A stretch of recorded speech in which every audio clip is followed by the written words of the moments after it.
New York City, as the day progresses and ends, starts out quiet and then it becomes more chaotic as all of these colors start bouncing and reflecting off of each other.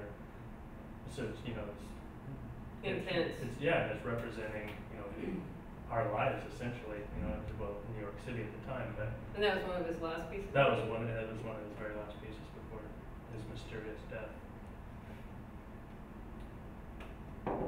And Nathan and I think that the real Blinky Palermo. Well, because his original name, what is his real name? Do you have that on hand?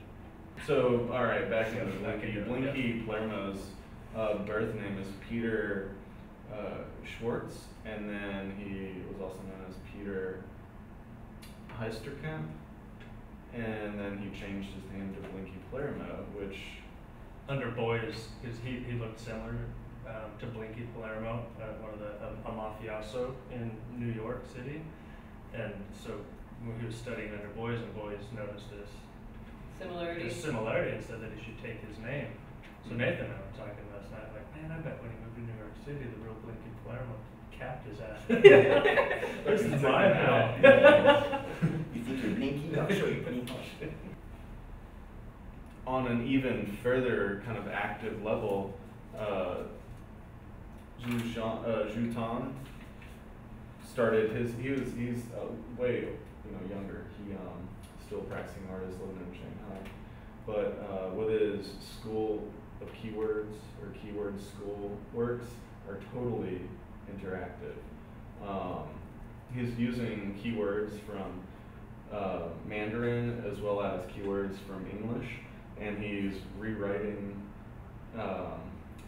definitions or text in general, as well as having interactive video feeds where you respond to these things.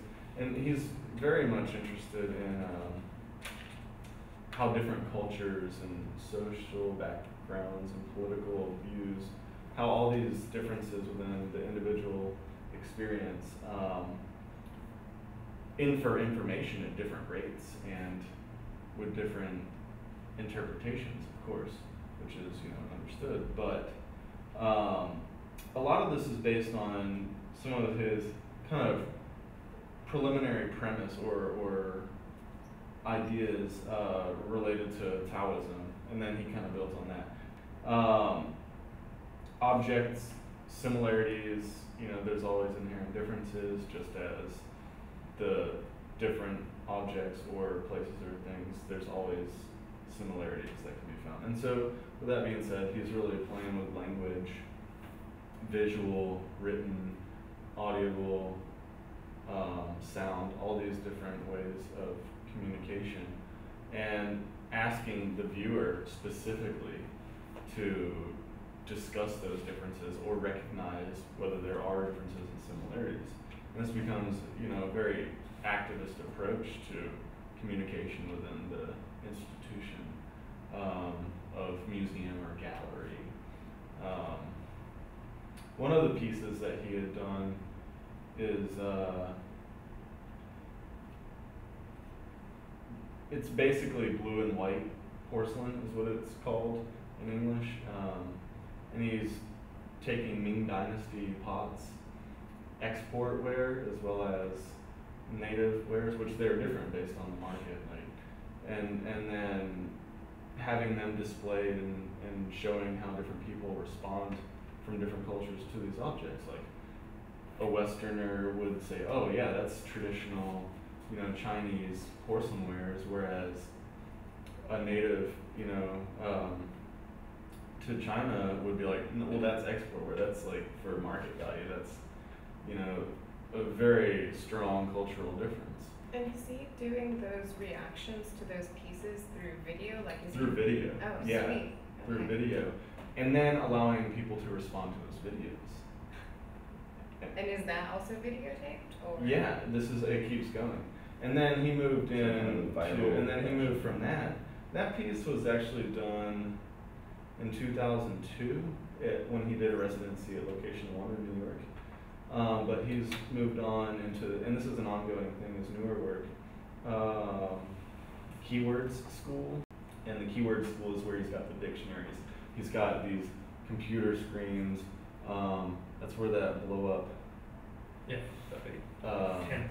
tent-like thing where it's a karaoke setup, but it's with different languages and he's setting up these fabric structures that look like buildings next to Worlds within worlds. worlds within worlds, really breaking down kind of our visual and just every linguistic reference possible to its basic levels and finding those commonalities and kind of targeting them and picking them out to allow the viewer to understand that there are also similarities. So kind of, and that kind of ties into globalization. Some of his reasons for all this is because of his belief that the constant change socially, politically, economically, of where he is located, specifically in Shanghai, is in such flux that he feels the need as a human being to reconstruct and reevaluate his own existence, right? And so of course he'll carry that out in his own work, and we all do that with our own work and our own. Yeah, I was gonna ask, I mean, do you think, having said that, but do you think he does this work to expose the differences to the viewer, or to make them, bring them a little bit closer through awareness, everybody's similarities, like in this kind of really subtle way of activism? I think totally by exploiting differences, you will find inherent similarities by the utter kind of distortion of those differences.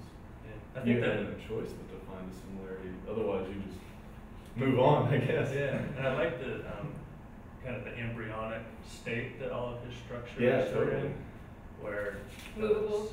movable, yeah, they're all movable and they're fragile. Mhm. There's this real fragility to everything. So I think that talks about the fragility of our Yeah, differences. the We aren't materials, that, yeah. Those functioning as an institution within an institution or right next to an institution. Most of the ones I've seen, I guess, yeah, there are some indoor, but Yeah, no, he does. Some I mean, around, yeah, yeah. it depends on the it's site specific even, like how we it's the same premise, but depending on the location, it changes, of course, Right. as it should. But just that's in regard to what you said, is it is always site specific, so it's not going to be the same if we experience one of his works in Istanbul versus the work you would have in Venice. Air is Good. That's Air is it, Good yeah. is the title of that piece. So it's this wooden embryo, if you will, Yeah. and you lay in fetal Fetal position. And so it's almost if you're back in the womb, it's carved where you have to lay in the same position as every other person that's seen it. And in front of you are all these monitors that have recorded the people sideways, so you see them, and so everybody talks about what comfort is. And so there's, in their own language, and so everyone's explaining what comfort is to them in all these different languages, but then, you're really relating and experiencing, you're breaking down boundaries. Is this and the only borders. piece in that room? Mm-hmm. And so would you say that this room operates as a room in itself? And then would you say that probably the tone of each person's voice kind of contributes to maybe they're soft, I don't know, I'm curious Yeah, to the level of speech, the kind of tone. So the viewer's interaction would change if there was a very